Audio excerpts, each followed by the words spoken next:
Hello, my name is Dr. Dina Ghoneim. Today I will be speaking about telehealth and what you need to know.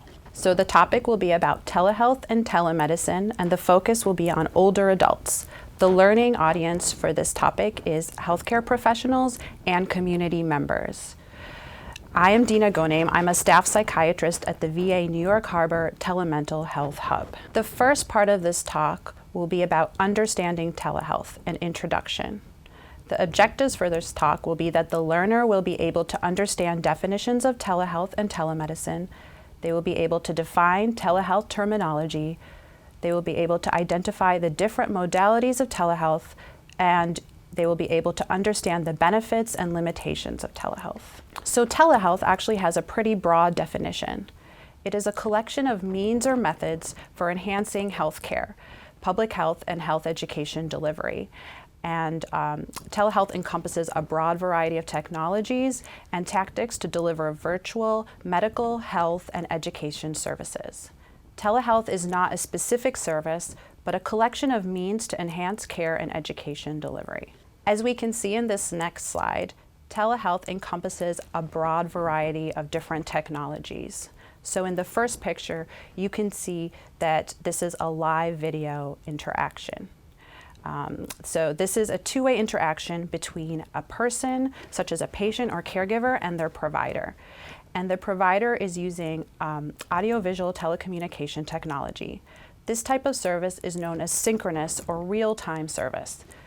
And it may serve as a substitute for an in-person encounter when that in-person encounter is not available.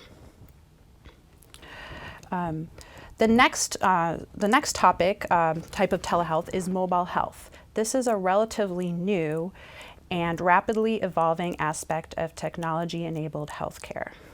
It can include things like sending data alerts about disease outbreaks.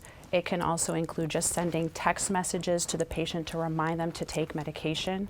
So this is a new type of telehealth technology. There is also remote patient monitoring.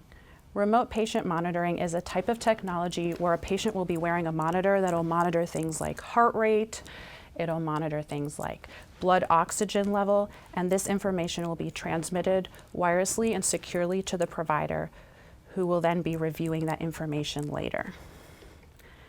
Telephone actually is a type of telehealth technology. So this is a two-way interaction, very old school interaction between the patient and the provider using audio-only communication. And then there's store and forward technology. So store and forward technology is basically where a picture of a lesion or an MRI or X-ray is taken, and then it is sent securely to the provider location so they can see it later. This is also known as asynchronous telehealth because the patient is transmitting the information at a different time than the provider is looking at the information. So telehealth has a very broad definition, but telemedicine actually has a pretty specific definition. This is the New York State definition of telemedicine. Telemedicine means the use of synchronous two-way electronic audiovisual communications to deliver clinical healthcare services, which shall include the assessment, diagnosis, and treatment of a patient, while such a patient is at the originating site and the telehealth provider is at a distant site.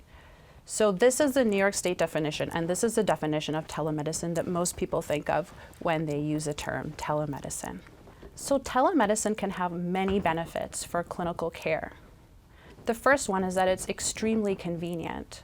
So the patient usually doesn't even have to leave their house, and the provider often doesn't have to leave their house either, so there's no need for travel. A second benefit is that access is really easy for a lot of patients. So if they have an internet connection and some sort of device with a camera, like a smartphone, they should be able to access their provider for a telemedicine visit. Now, this isn't true for everyone. So there are some patients who actually still will have trouble with access with this type of technology because they don't have a good internet access. For example, they're in a rural location, or maybe they're older and they don't have a smartphone or a laptop. So access isn't always easier for everyone. It's just easier for some. The third benefit is that telemedicine in many studies often has equivalent outcomes to in-person care. So some studies show that the accuracy, treatment, and effectiveness of telemedicine is equal to the accuracy, treatment, and effectiveness of an in-person visit. Similarly, studies show that patient satisfaction for an in-person visit is the same as for a telemedicine visit. Number 4 is that patient privacy and confidentiality issues parallel in-person care. So studies show that telemedicine privacy issues are not inferior to in-person care. The 5th benefit is that telepsychiatry effectively leverages specialty expertise. So for example, if a patient lives in an area where there are very few specialists, this is a very good way of getting them access to a specialist. And number 6 is that this can facilitate team-based integrated care between different providers who are located in different locations. Telemedicine can have benefits for specific populations. So some populations for which telemedicine may have particular benefit are geriatric and debilitated patients. So these patients often have mobility issues. So they obviously will have difficulty getting to a clinic. So this can be very helpful for them. It can be helpful for rural populations who do not have a clinic nearby or who do not have a specialist nearby unless they drive hundreds of miles. It can also be beneficial for patients with autism. So patients with autism will often have trouble with social interactions, so it can be helpful for them to have a camera or some sort of technological barrier between them and the provider. Similarly, patients with severe anxiety, let's say someone who has agoraphobia. So that type of patient will have difficulty leaving the house, and they may not be able to see a doctor unless they can do it through telemedicine. So there are definitely benefits to telemedicine, but there are also disadvantages to telemedicine in clinical care. So when you see a patient through telemedicine, there are aspects of the physical exam and interaction that are lost. For example, you can't smell the patient. So a patient who has an odor of some sort, let's say they have poor hygiene, or they have alcohol on their breath, or let's say they have ketone smell, you wouldn't be able to notice that during the telemedicine interaction. Additionally, you can't touch or feel the patient. So for example, in my clinic, when I want to see a patient who is taking antipsychotic medication, I want to check them for rigidity. That is really hard to do in a telemedicine visit. So unless I have someone who is trained at the other end, let's say the patient is in a clinic in a rural environment and there's a nurse who can check for that and let me know if that's going on, then I won't really be able to know if that's going on. Another thing is lost is that sometimes the big picture is lost. For example, you don't usually see the patient walk into the exam room, so you might not be able to tell what their gait looks like unless you specifically look for that or you specifically ask to get a video clip of that. There are also problems with telemedicine in specific populations. So for example, patients who are very psychotic, especially patients who are paranoid about cameras or paranoid about government or corporate monitoring, this can actually make their symptoms worse. So this population probably wouldn't be a good candidate for telemedicine. Additionally, agitated patients can sometimes not be a good candidate for this, especially patients with dementia who get agitated if they're really disoriented while they're talking into a camera or a screen. So unless the patient is with a caregiver who can calm them down, sometimes this isn't a really good modality for them. Another population which this may not work for are patients who are at high risk for harm to themselves or others. So these patients, obviously, you may need to involuntarily hospitalize them, and it's much harder to do that if you don't have them in a facility. You will have to end up calling local police or an emergency contact and trying to arrange that from afar, and that can be very difficult. Another special population that might not be a good candidate for telemedicine are patients who would benefit from controlled substances. So up until recently, up until the COVID-19 pandemic started, there was a rule called the Ryan-Haidt Act. And with that rule, you actually had to see a patient in person at least once before you could prescribe controlled substances. That has now changed, so there's a waiver on that during the public health emergency of COVID-19, but presumably that waiver will be removed at some point. I wanted to talk a little bit about geriatric telepsychiatry and some special considerations you may want to think about in the setting of geriatric telepsychiatry. So one thing you may need to think about is that these patients may require greater staff assistance or greater caregiver assistance. For example, if the patient has hearing problems or vision problems or they're agitated, they may need to have a caregiver who can help out at their home during the visit, or they may need to have like some staff or nursing staff who can help out in getting the telemedicine visit going. Another important thing to consider is if you will need to actually zoom in or zoom out. So sometimes you'll want to like have a camera that has the capability of zooming out to see a patient like walk, or to zoom in perhaps to see a patient's tremor. Obviously you won't be able to do that at home, but if you can get them to a clinic that's close to them and use a camera over there in that clinic that can zoom in and zoom out, that makes things easier. An important thing to remember is that telepsychiatry can be really helpful because a lot of studies have shown that the assessment, cognitive interventions, and outcome results have been similar in telemedicine visits as compared to in-person visits. Another important area is nursing home and home outreach.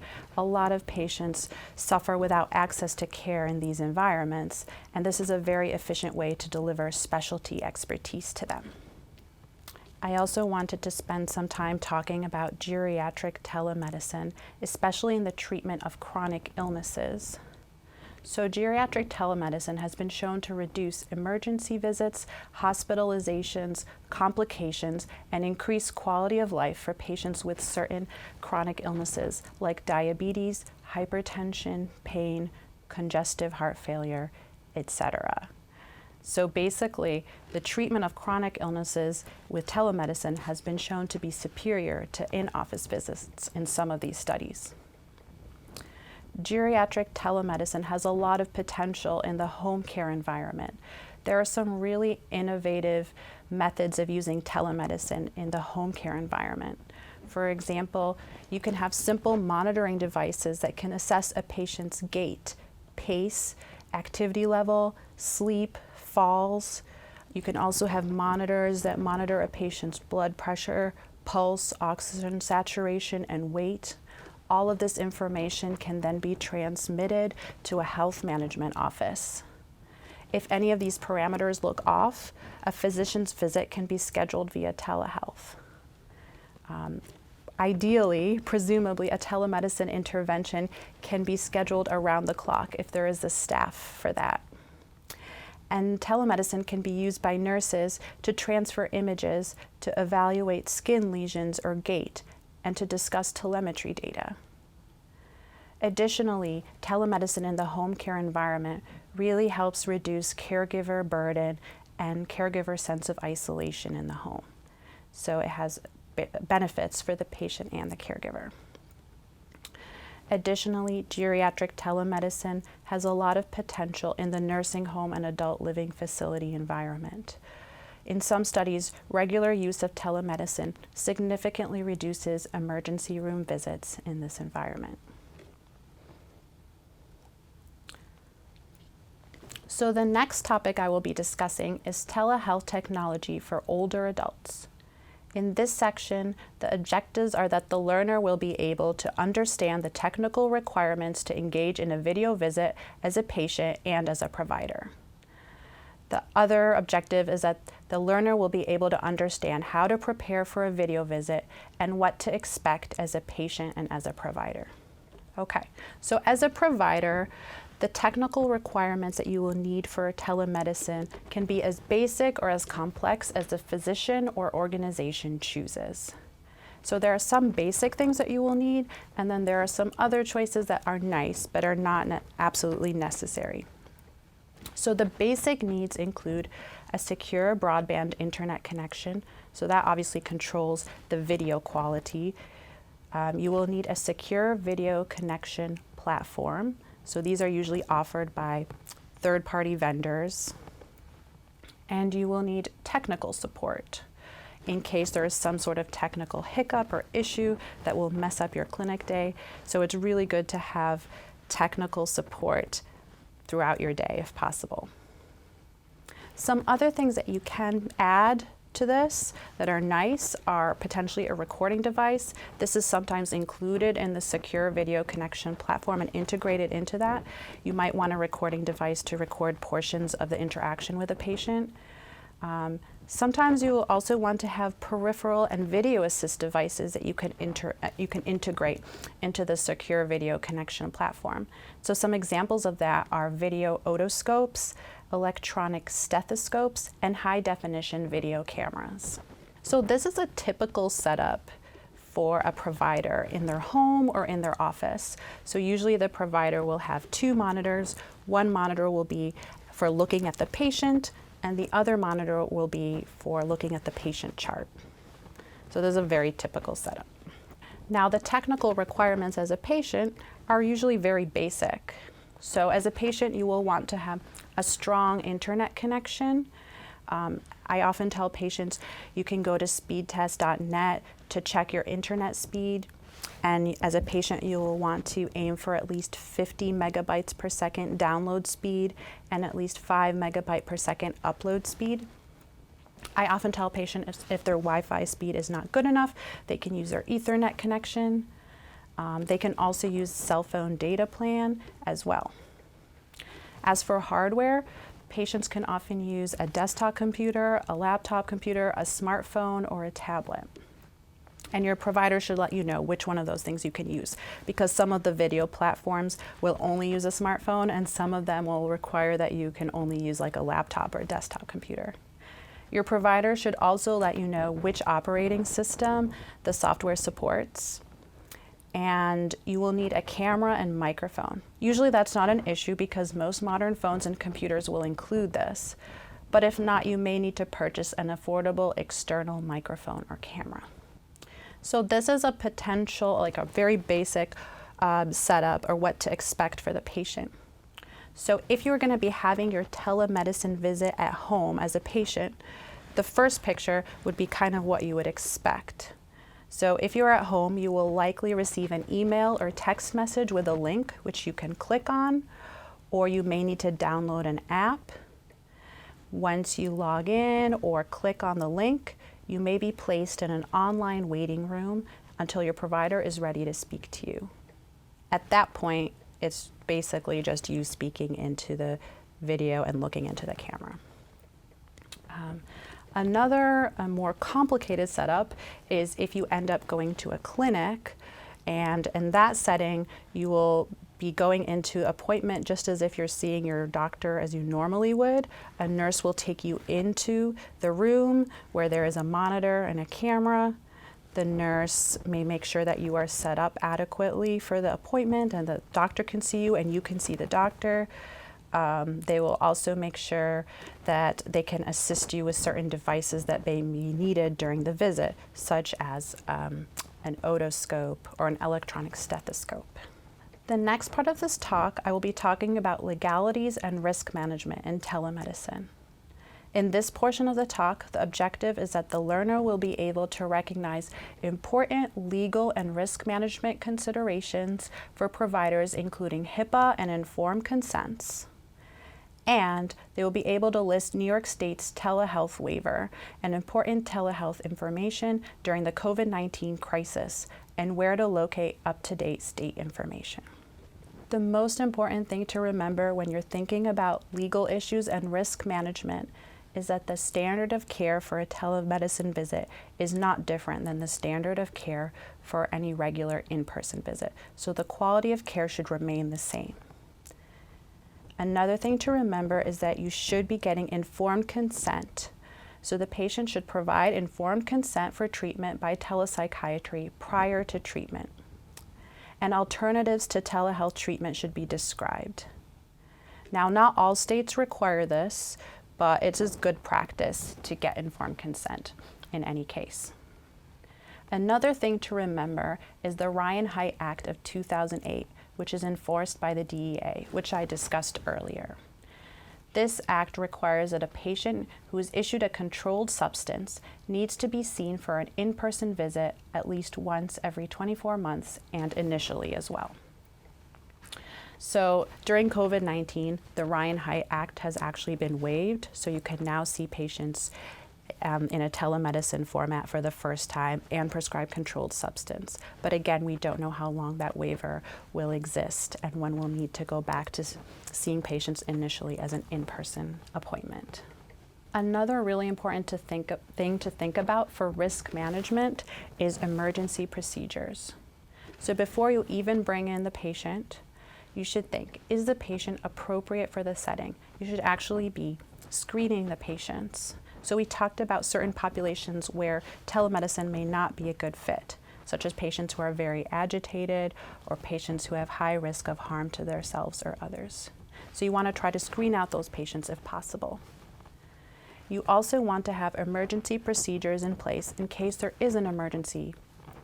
So if the patient is in a facility for the telemedicine visit, you will want to know who the available staff at the facility are so that you can get help if needed. If you are seeing them at home, you'll need to know the patient's location. You'll need to know local police phone numbers. Ideally, it would be great if you knew some available local hospitals. And you should always have a phone number for an emergency contact for that patient. Another thing we need to think about is what to do in the event of a technology failure. So there are several things that you can do in the event of a technology failure. Ideally, you will have some IT support that can help you. If that doesn't work, you should also try to have some backup hardware and software options if any of those things fail. So if, like, let's say my laptop fails, I will try to use my smartphone.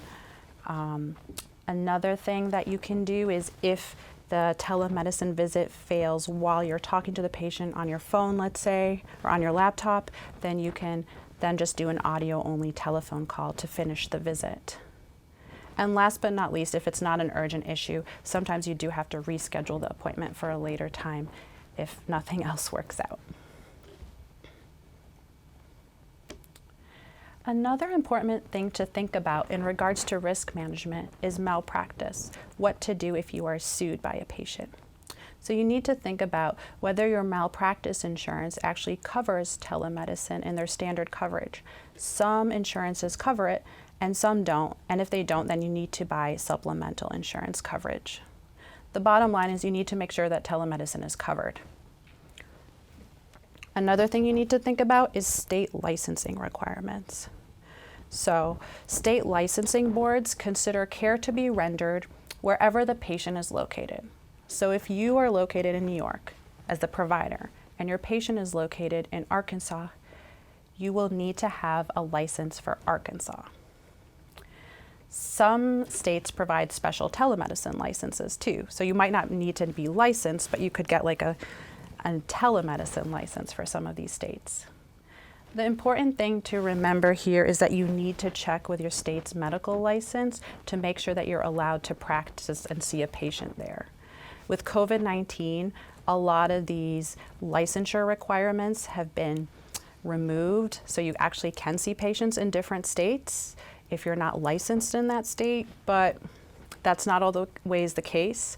So you still have to check with every state wherever you're seeing patients. Another important thing to think about is HIPAA compliance. So before COVID-19, a lot of people used to ask me, can you just use Skype or can you use FaceTime? Before COVID-19, the answer was no. You had to use a platform that was HIPAA compliant. Now that's changed. And you actually can use, during the COVID-19 public health emergency, you are allowed to use things like Skype and FaceTime and Zoom. However, I still think it's better for you to use a HIPAA compliant software, because if you don't use a HIPAA compliant software, there's no guarantee that the visit will be uninterrupted, secure, or error-free. And if you think about it, a lot of these platforms that aren't HIPAA compliant have limits on the type, duration, or volume of calls you can make. And everything can be stored and monitored by the company. So if you can, it is better to use HIPAA compliant software even during the COVID-19 pandemic if it is possible. Okay, so I mentioned a lot of legal issues and things like that have changed during the national COVID-19 crisis. So there have been a lot of changes, and I'm going to try to summarize them here. So for example, there is enforcement discretion and a waiver of penalties for certain HIPAA violations.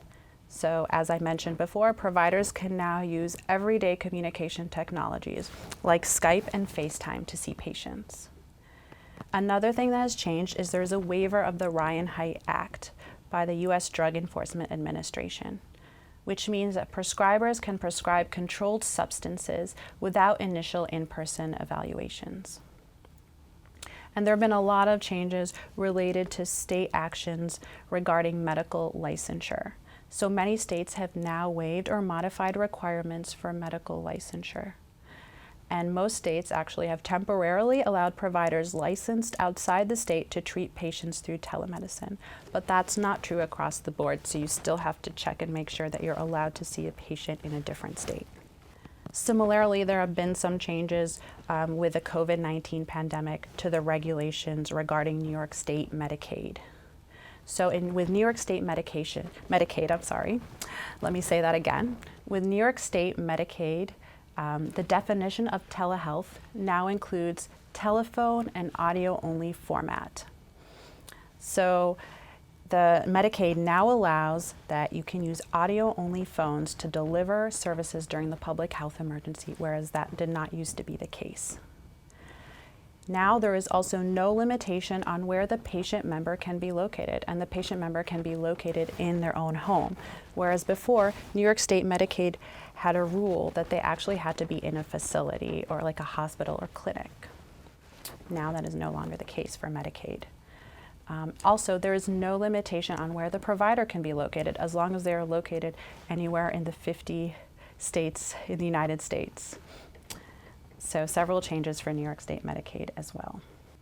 So there's been a lot of changes, and a lot of this information is evolving, so you need to know where to locate up-to-date information about telehealth and telemedicine. One of the places you can look is the DEA Diversion Control Division. They have a telemedicine section. You can also go to the Center for Medicaid and Medicare Services. They also have a telehealth section that has updates during the COVID-19 pandemic. There is a good website called the Federation of State Medical Boards that has updates to state licensure requirements during the COVID-19 pandemic. And then if you want to look at Medicaid updates for New York State, you can go to the New York State Department of Health. Also, they have a telehealth section as well. In this next part of the talk, I will be talking about insurance and reimbursement. The objectives of this portion of the talk are that the learner will be able to recognize reimbursement policies for New York State. They'll be able to understand Medicare coverage and payment for virtual services, and they'll be able to explain the difference between coverage parity and payment parity. So with insurance and reimbursement, it is very complex. There are many, many types of regulations, and it is covered, there are regulations that are federal, there are regulations that are state, so that is something that makes this very complicated. Insurance and reimbursement has traditionally been a barrier to the greater acceptance of telemedicine before the COVID-19 pandemic. And the reason that is because, as we saw before, there's a complex mix of federal and state laws that govern reimbursement. And state laws vary a great deal in regards to reimbursement. Telemedicine reimbursement rates are also often lower for telemedicine versus in-person visits. This is called a lack of payment parity. So let me talk a little bit about what coverage parity is as compared to payment parity. Coverage parity requires that insurers provide reimbursement for telehealth. There are 41 states back in 2019, 41 states and the District of Columbia that required coverage parity for telemedicine. Payment parity, on the other hand, requires insurers to provide reimbursement at the same rate as in-person services.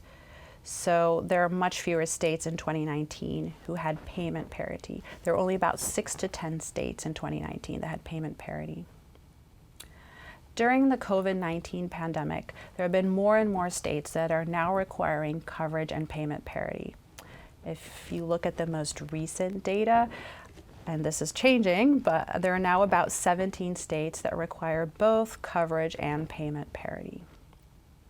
There are also many private insurers that are now voluntarily increasing coverage parity for telemedicine, whereas perhaps they may have not covered it in the past, although they're not necessarily increasing payment parity rates. I wanted to talk a little bit about Medicare coverage. So prior to the COVID-19 public health emergency, reimbursement for telehealth services was provided only under very strict conditions. Some of those conditions were that the patient had to live in a rural area in order to receive telehealth services. The other condition was that patients had to go to an eligible facility to receive telehealth services, usually like a specific hospital. The telehealth service had to be conducted via synchronous live video format, and there had to be a pre-existing relationship between the provider and the patient before a telemedicine visit would be reimbursed. So during COVID-19, a lot of things have changed in regards to Medicare reimbursement. So they have loosened a lot of those restrictions. So for example, they are now allowing beneficiaries to live in any geographic area to receive telehealth services. They are also allowing beneficiaries to receive services in their home, so they no longer have to go to a hospital. They are removing the requirement for pre-existing relationships between the patient and the provider. So that is great. You can see a patient for the first time using telemedicine. And they're also allowing some services to be delivered via audio-only phone. So you can actually just reimburse for a phone call between the patient and the provider. The next portion of the talk, I will be talking about telehealth platforms and best practices for providers. In this section of the talk, the objectives are that the learner will be able to execute best practices for conducting a telehealth video visit. Another objective is that a learner will be able to compare and contrast the different telehealth platforms. And a third objective is that the learner will be able to implement telehealth in their own practice. In regards to best practices for conducting a telehealth visit, the most important thing to remember is the standard of care for a telemedicine visit remains the same as the standard of care for an in-person visit, so the quality of care should stay the same. One thing you should do before a telemedicine visit is make sure that patients can connect. You want to ensure that they have the technical requirements for connecting. And ideally, you would like a member of the medical team or perhaps yourself to conduct a test call prior to the patient encounter, if at all possible. It's also important to remember to dress professionally. There is a temptation when you're working from home not to dress professionally, but it is important because you want to simulate an in-person visit as much as possible. So what some people will do is that they might even wear an ID badge to simulate an in-person visit. Another important thing, as we discussed before, is to have a backup plan if there's a technology failure. So ideally, you'll have technical support, you'll have a backup video option, and you should also have a phone number for the patient in case of a technical problem. When I first started doing telemedicine, I wondered if I would have to do anything differently in a telemedicine visit as compared to an in-person visit. And for the most part, it's pretty much the same. But there are some things that you may want to change to make it better simulate an in-person visit. So you can't obviously shake a patient's hand. So what you may want to do is replace that with small talk and chit-chat. Another thing is to better simulate an in-person visit, you may want to have a more in-depth conversation than you normally would have if it was an in-person visit. You might also want to allocate more time for the visit. And usually you might need this, especially if the patient is new to telemedicine or if there's some technological issue. And this does tend to happen a lot when the patient is new or the provider is new. But when the provider and patient become used to it, it tends to go faster than an in-person visit. You should also be mindful of the setting and the room that you are doing the telemedicine visit in. So it should be a private room and it should be well lit. You don't want too much backlight. Again, you want to be professional in the way you dress, and it is helpful to incorporate some public speaking and broadcasting skills when you're talking to a patient through telemedicine. So you'll want to project your voice and you'll want to enhance your gestures. Another important thing is to remember to look into the camera and not into the patient's eyes, because if you look into the camera, it'll look like you're looking into the patient's eyes. And lastly, one thing you may need to do to adapt your practice is if the patient is actually going into a facility to talk to you through telemedicine, you may need to teach the staff over there how to check physical parameters that you yourself can't check. So there may be some extra training that is involved. For this part of the talk, I've been asked to compare and contrast popular telehealth platforms. I am not endorsing any of these telehealth platforms. I'm merely just mentioning them. I actually don't have any personal knowledge of these platforms, so I don't know. It's all research, basically, and I can't speak to how good they are personally. So one of the popular platforms is Mend. A positive for this platform is that it's easy to use and it minimizes the screens that are needed. A negative is that there is no free trial. So a lot of platforms will give you a free trial so you can test it out. Another popular platform is DocSeeMe. This is, one that is used often because it's free to use at the lowest tier. A negative is that there are no mobile applications, so you can't use it on a smartphone. Another popular telehealth program is AMC Health. A positive of this platform is that it focuses on health monitoring, so it allows you to operate remote devices for sending biometric data, like electronic stethoscopes. A negative is that it has opaque pricing. You can't really look at the pricing online. You have to call a salesperson. And a fourth platform I'm going to talk about is Teladoc. So this system is different than the other systems. It's not like a platform that you would buy for your own practice. The way this works is that a physician will work for this company as an independent contractor, and they are paid per consultation. So it's a totally different system. So that brings us to, what is the future of telehealth? In the past year, during the COVID-19 pandemic, there have been unprecedented and swift changes that have been made, resulting in expanded services and relaxed regulations. The question is, will these changes continue after the COVID-19 public emergency? A lot of that will depend on whether the barriers to continued growth are addressed. So for example, the regulations that were existing before the COVID-19 pandemic may be reinstated, and that will slow down the growth of telemedicine in the future. Another issue is coverage and reimbursement, which is very complex and far from uniform. So one thing that might help is to have standardization across states for coverage and reimbursement for telemedicine. And lastly, another thing that could be a barrier is the telecommunications infrastructure and limitation of internet access in certain regions of the country, like rural areas or low socioeconomic areas. So if we want to make sure that telemedicine is used in these areas, it may require an investment of money and resources to improve telecommunications infrastructure in those regions and to provide education for people in those areas on how to use it.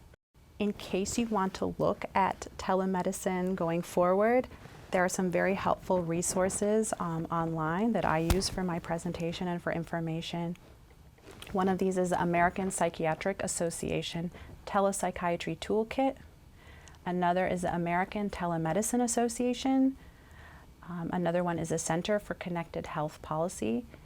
And the Henry J. Kaiser Family Foundation has been very helpful for resources about telemedicine as well. Thank you. Have a good day.